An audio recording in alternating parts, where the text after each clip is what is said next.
What's up? This is the Vinyl Casket, home to Lamest Tasty. Check me out on Instagram, Twitch, YouTube, and TikTok. All one word, the Vinyl Casket, where you can subscribe, like, and comment, hit the bell for much, much more. It's been a week. It's been a week. If you've watched my last video, it was my predictions videos for TNA Slammiversary 2025 UBS Arena, Long Island, New York, technically on the border of Long Island, Queens, Nassau, and Queens. I went in person.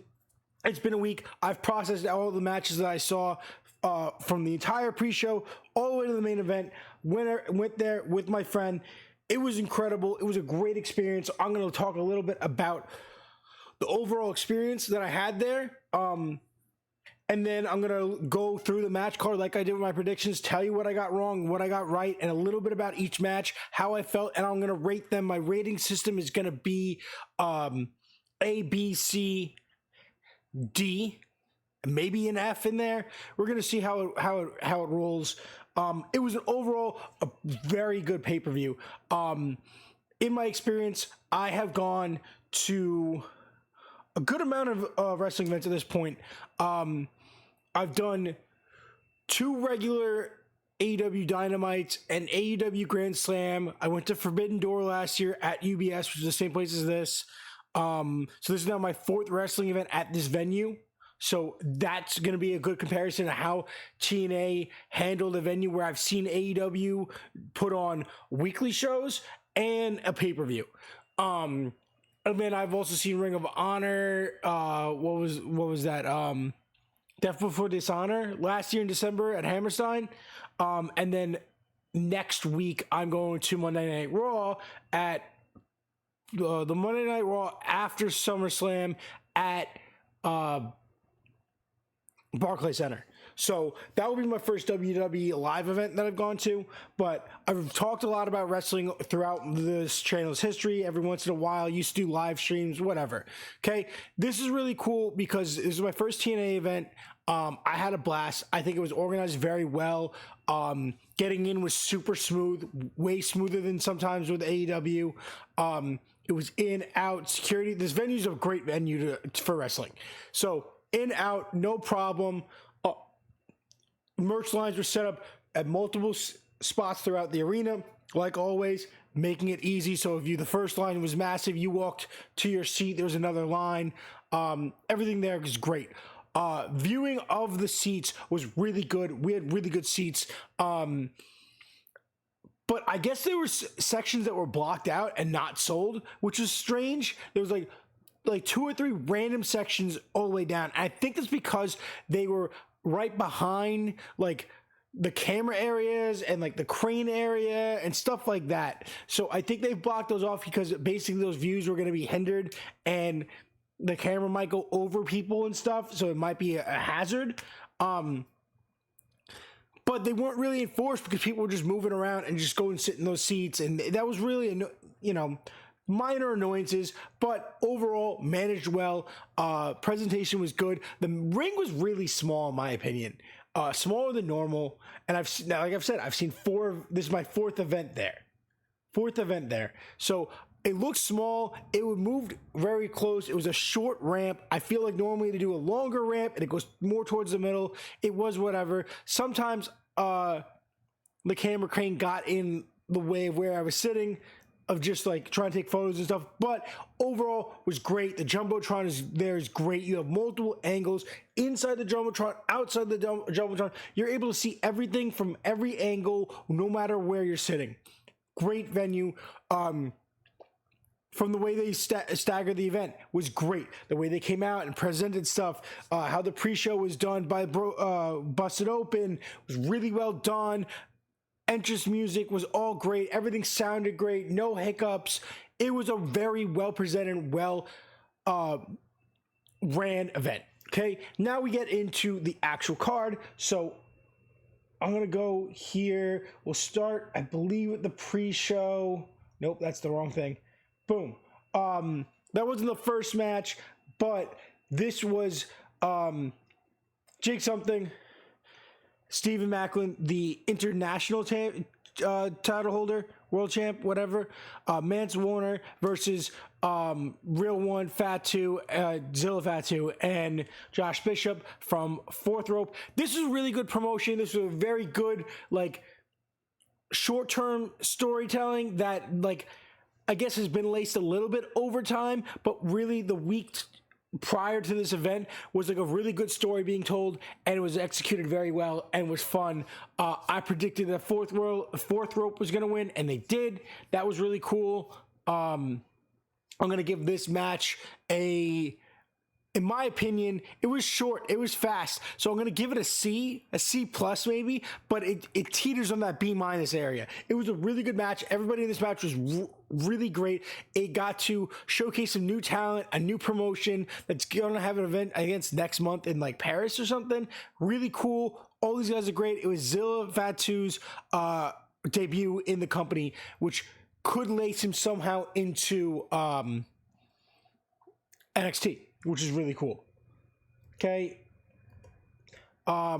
This got moved down to the from the main card to the countdown to the pre-show. This was Elegance Brand versus Inspiration. Elegance Brand retained their titles. Very good storytelling here. Very good entrance. Very good. There was a promo later on in the show that built off of them retaining the title. That was really great, leading to, like, I think this past week there was a trios match. Really good storytelling, really well done. Also a fast kind of match, but it was fun. I'm going to give this a B. I really enjoyed this. I predicted that Elegance Brand was going to retain, and they did. So now I got to go up a little bit. I think this is the AJ thing. Yeah, AJ coming back was really cool. We'll talk about that when we get to that match. All right, so the System and Cardona versus Dark State. System and Cardona won. Little bit of a rushed match, but not terribly. I don't think Dark State got to really be presented the way I thought they would, but Cardona and System really got to do the storyline and kind of like come out on the win, which was really cool, which I predicted.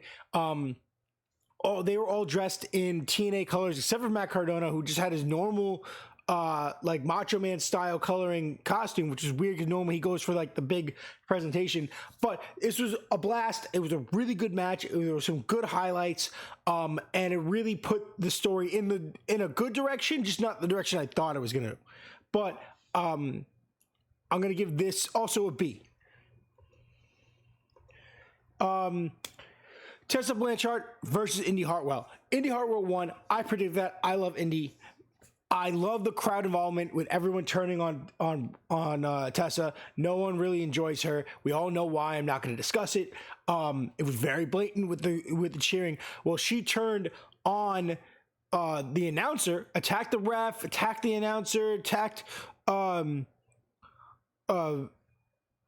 Indy after Indy won.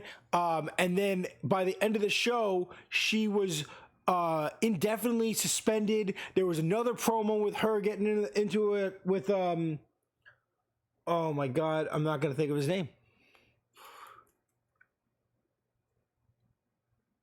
Why can't I think of his name? Whatever, you know who I'm talking about. The director of whatever, Santino Morello. Okay. That was really good. The good thing about this show was not just were there matches and then outcomes, there was promo packages laced throughout afterwards that played off of those wins and losses that like elongated the story past the match. So like you had the match, but later on there was a segment that kind of built off of that match's outcome, which was really cool and great in pay-per-view, in event storytelling that extended. It wasn't like, hey, we're gonna have to wait until the next show to work on the story. They were doing it as it happened. This was in my opinion, an A. I am biased because I love Indy. The guys sitting behind me were very confused. They didn't really know who she was. They thought that she didn't do so well because they only knew her main roster date, WWE career. They said they never watched her on NXT. They didn't know her body of work. So they were really impressed with what she was doing, and it was really good. It was a great match. Okay. This was the first match which I got the prediction wrong. This was Cedric Alexander versus Mustafa Ali. Ali won. Obviously, I feel like I should have known when he came out. Full great entrance, full Secret Service. He had his faction. He had the numbers were in his odds the whole time. Nobody came out to help Cedric.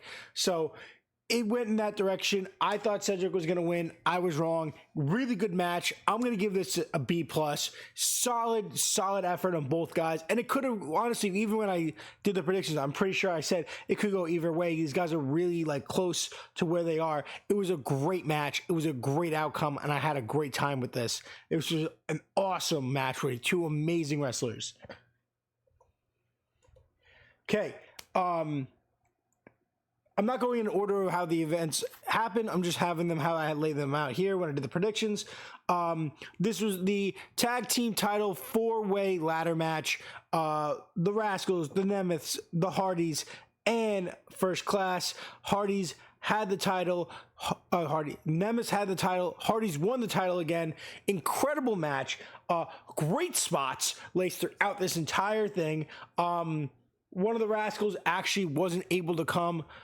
He got hurt. So a guy who, I forget his name, but I think it's Ramon. He has worked, tagged, trioed with the Rascals before. He took the spot. And they worked as a great tag team. Not the main Rascals. They did an incredible job. They worked like they were born to work together. That was awesome. I was really excited that they didn't get squashed just because of that change. First Class was pretty solid, crazy ladder drop that I don't really want to talk about. But the way they ended this match was so good. Basically, Matt runs to the back and grabs a chair. They broke all the ladders. Jeff hits a button. A helicopter ladder drops from the ceiling. He gets attacked by the Nemeths. Run back in with chairs. Matt takes them out. They get their heads in the chair. They do the twist of fate, and then they climb up, and Jeff gets the titles. Incredible match. Predicted it. It's an A+ in my opinion. It was so good. I waited. This is the match that I couldn't wait to see. I'm in love with this match. Incredible. Okay, what do we got here? All right, so this was the X Division title. This is Moose versus Leon Slater. Had Leon Slater winning. Leon Slater won. I believe that I predicted this. I'm not sure if I did. You could go back to my video. I might have said Moose retained, but at the show, when I was writing down my predictions again, I went with this. And that's what happened. And really cool. And basically, AJ comes out after. It was a great match. Incredible match. Multiple Swanton bombs from this guy. Incredible. This whole show was like a big tribute to Jeff with Zilla's face paint and this. And just a great match. Maybe an A+. AJ comes out, congratulates him, hypes him up, pushes him over, and then AJ leaves. I wish we got a little bit more from AJ, but it was a really great way to celebrate Leon Slater being the youngest ever X Division champion. Incredible. Okay, the women's world title for title match. So this was really cool. And I wanted JC Jane to win. She did what I wanted to happen, the full circle moment. I talked about it on the video.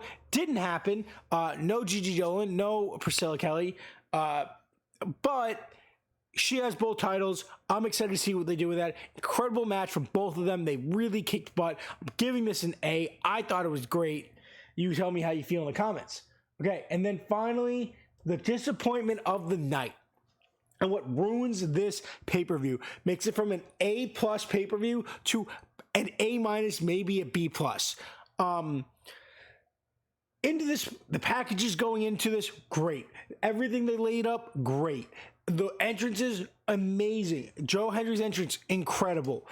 Santana's freaking entrance coming through the crowd, everyone cheering, Puerto Rican flags everywhere, the live rapper music, everything was built for this guy. The crowd wanted him. This is the hometown guy, not, someone I think on a comment I made, got mad at me and said, "You don't know the boroughs. He's not from Queens. He's not from Long Island." Da, da, da.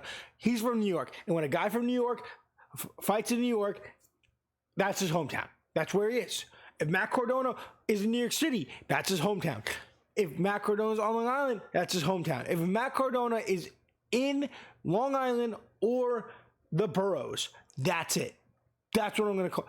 Upstate, maybe not, but he's from the Bronx. He was on Long Island, the border of Queens. It's the same thing. That's his area. He wrestled so much at House of Glory in Queens. That's got to be his, that's his hometown. It was an incredible pop for this guy. Incredible entrance. It was amazing. I had a blast. Right then, Trick Williams had a pretty good entrance as well. Live music. It was fun. They're doing great back and forth three-way match until Tripp gets hurt. His ankle gets hurt, and they're taking a really long time getting him off the ramp. And that's why I thought that this was a swerve. It was definitely a swerve. He was taking way too long to get him out. Maybe he wanted to watch the match. Who knows?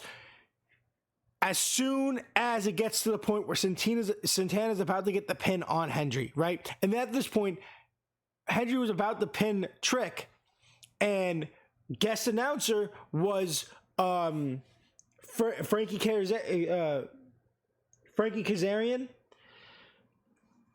was booted out because he went in, he got in the way, he stopped Hendry from getting the pin. He then got booted out and was removed from the arena. So then when Santana's about to pin Hendry, Trick runs in, pushes him out, gets the pin, runs out with the title. Such an annoying, very fat, like, we're building this match. The match was maybe a quarter of the way to what it really should have been. Maybe a half. But all of a sudden, all this work, I didn't even think that Santana was really going to get the pin, but I didn't think that Trick was going to push him out and get the pin. Maybe intervene, whatever, and the match keeps going. Hendry gets hurt. Now it's between the two of them. It was just a very messy way to end it. Very disappointing. The crowd was pissed. As soon as he got that pin, before he could even celebrate, everyone was running out of the arena. Everybody was out. Everybody left. Nobody stayed. Really disappointing. Did not like that. I thought it was a lot of build for nothing. And everyone's like, oh, their next show, this next pay-per-view, it's Santana. That was his hometown. That was the place to do it. It's not he's not going to get the same pop anywhere else. He's not going to get the celebration anywhere else. It's not going to feel the same anywhere else. You upset the crowd. Now he's going to go somewhere else. He's going to win. You're going to really have resonating hatred with that hometown. That's not cool. We don't appreciate that. No, I don't. Santana should have won that match. That should have been the big pop. And you already had a rematch scheduled between him and Hendry that would have built the pop even higher. You could have Trick come and keep challenging, maybe get it back. Who knows? It is what it is. I'm giving this a D, maybe a C. It was really disappointing in my opinion, but that is what it is. Overall, I'm going to give this pay-per-view an A- because everything except that main event was incredible. Well done. Production value, the setup, the attention to detail, the way they treated the fans, everything there. It was one of my favorite events I've ever been to until that main event. And it feels like every main event I go to lately is just not what we want. I went to the Ring of Honor thing in December. Everybody wanted Cardona to beat Jericho, and Jericho won. It was really annoying, whatever.